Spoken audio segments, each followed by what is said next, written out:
ইমাম শের বাংলা বলে, তুমি বদনসিব, তোমার নসিব ভালো না, সেই জন্য তুমি নবী ছিল নাই। গাজীউদ্দিন মিল্লাত যখন হুঙ্কার দিচ্ছে, ওই মৌলবী মঞ্চের মধ্যে প্রস্রাব করে ওই কিতাবটা সহ বাসিয়ে দিয়েছে। সূরা বলেন নাউজুবিল্লাহ। আনোয়ারা বটতলি রুস্তমহাট, আনোয়ারা বটতলি রুস্তমহাট, এখানে হুজুর শেরে বাংলাকে দাওয়াত করা হলো। সাথে সাথে বাতিলদের পক্ষে কথা বলার জন্য ওই পটিয়া মাদ্রাসার তৎকালীন আজিজুল হক, নাম কি, আজিজুল হককে দাওয়াত করা হলো। তো শেরে বাংলা হুজুর এখনো মোনাজেরার মঞ্চে যায় নাই। ওই পটিয়ার হুজুর একটা বেয়স্তি যে ওর কিতাব একটা নিয়ে সেখানে উরুস বেদাত, মিলাদ কিয়াম বেদাত বলে বলে সেই ওই মঞ্চের মধ্যে লাফাচ্ছে। কি করে? আমাদের কিরে দে লাফাচ্ছে। হুজুর গাজীউদ্দিন মিল্লাত, ইমামে ইশকে ওয়াল মুহাব্বত, ইমাম আজিজুল হক শেরে বাঙ্গালা কিবলা কাবা রাদিয়াল্লাহু তাআলা আনহু এ কথা অনেক দূর থেকে যখন শুনতেছিলেন, শের বাংলা দৌড় দিয়ে মঞ্চের মধ্যে উঠে গেলেন। সুবহানাল্লাহ বলেন না। দৌড় দিয়ে কোথায় উঠলেন? মঞ্চের মধ্যে। যখন গাজীউদ্দিন মিল্লাত ইমাম শের বাঙ্গালা কিবলা কাবা উঠে গেলেন, ওই আজিজুল হককে বলা আরম্ভ করে দিলেও, এই আজিজুল হক, এটা কোন কিতাব হলো নাকি?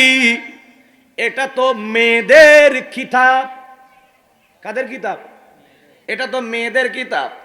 এখানে তুমি সুন্নি আকীদার দলিল খুঁজে পাইবানি। গাজীউদ্দিন মিল্লাত যখন হুঙ্কার দিলেন, ওই কিতাবটা আজিজুল হকের হাত থেকে স্টেজের নিচে পড়ে গেল। জুড়ে বলেন সুবহানাল্লাহ।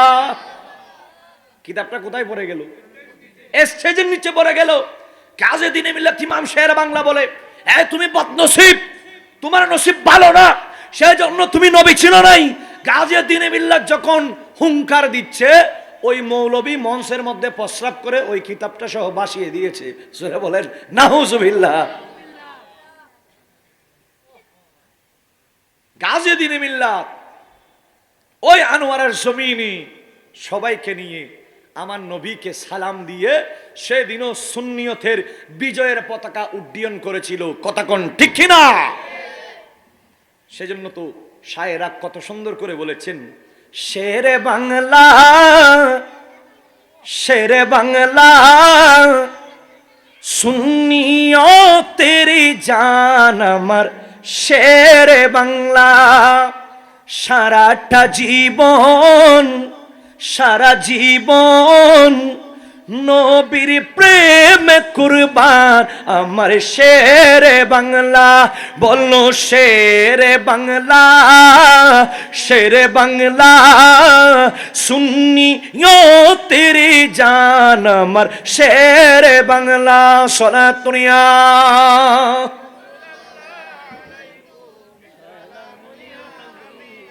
একটু মোহব্বত আওয়াজে সালাত দুনিয়া।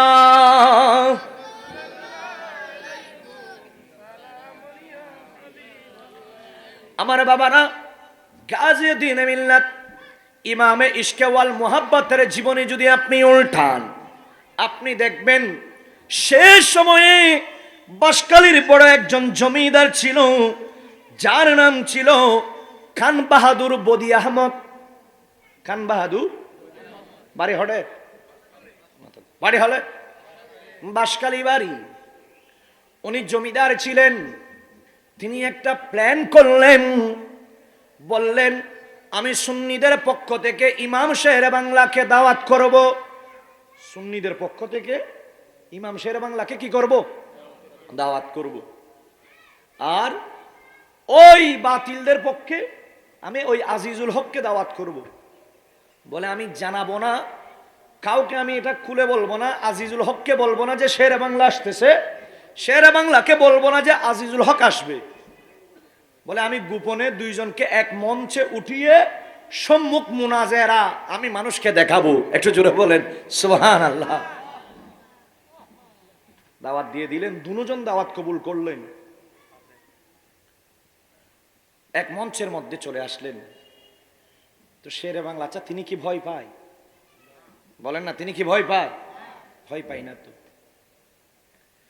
নবীর শানে আঘাত হানলে দিত হুঙ্কার সে কত শুনলে, জানের মায়া ছেড়ে দিত জবাব, করতেন তিনি বয়ান আমার শেরে বাংলা। জুড়ে বলেন না সুবহানাল্লাহ।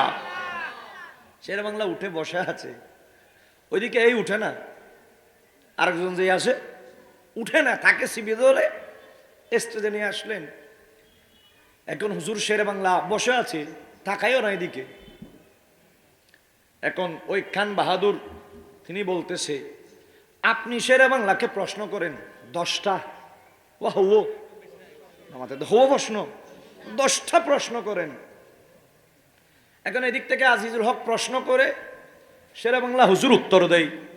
আজিজুল হক প্রশ্ন করে, শেরে বাংলা সাহেব হুজুর কি করে? উত্তর দেয়। এভাবে করতে করতে 9টা প্রশ্ন করেছে।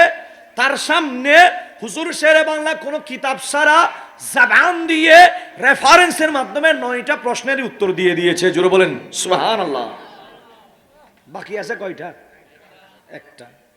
হুজুর শেরে বাংলা বলতেছে, এই মৌলবী, তোমার আর যে একটা প্রশ্ন আছে, এই প্রশ্নটা শেষ করার সাথে সাথে আমি তোমাকে মাত্র একটা প্রশ্ন করব।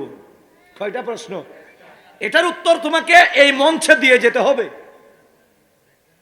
এ কথা যখন শেরে বাংলা হুজুর বলল, ওই মৌলবী বলে, হুজুর একটা প্রশ্ন আমি আপনাকে ওই মসজিদের মধ্যে, জুমা মসজিদের মধ্যে করব।